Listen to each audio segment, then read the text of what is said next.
Hi there. Let's talk about how you manage your sessions in Cal. If you've if this is your first time heading over to your cal.com account, you could have gotten this through your email, and it would take you to set up your actual profile where you tell it what time zone you're in and you hook up your calendar and all of those things.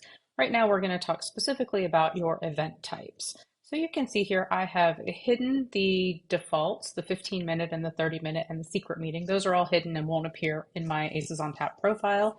But you can see that I have a productivity time. And this is how you add a new session. So we're going to add my electric vehicle.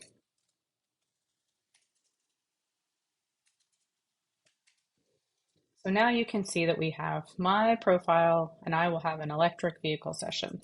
Let's talk about EVs, why I love them, what I wish they'd change.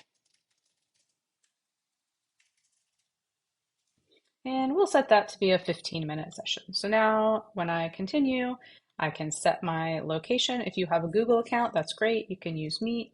You can set this up to just be a phone call, but you can use the Cal embedded video as well. So now every time this is set up, it will have the Cal video already in it. There will be a link in the invite that comes to your calendar and to your customer's calendar as well. You can set your availability. You can use your default availability. I've set mine to be 4 days a week, and I like to get off early on Tuesdays.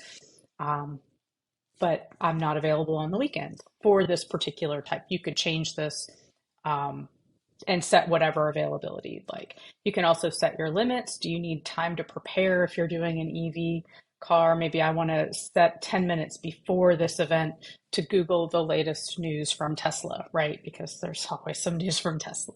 Maybe I need a 10-minute buffer after the event and it will block this off on my calendar. The minimum amount of time for booking before this is 2 hours. And maybe I only want to do 5 EV sessions a week and I don't want to talk about it quite that much. So you can set your booking frequency here, one per day, per week, whatever you'd like.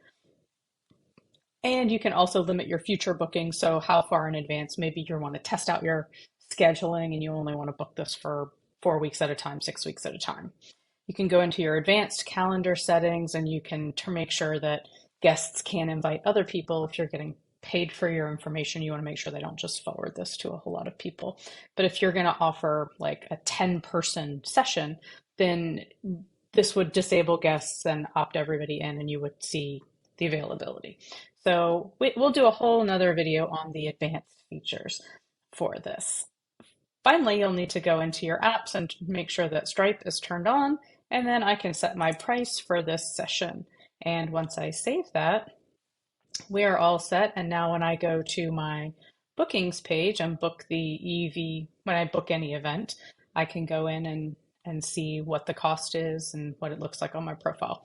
I'll click over and show you that in just a minute, but I'm going to go ahead and quickly add the Stripe to my profile for productivity here. You can see I've set a different amount for productivity time.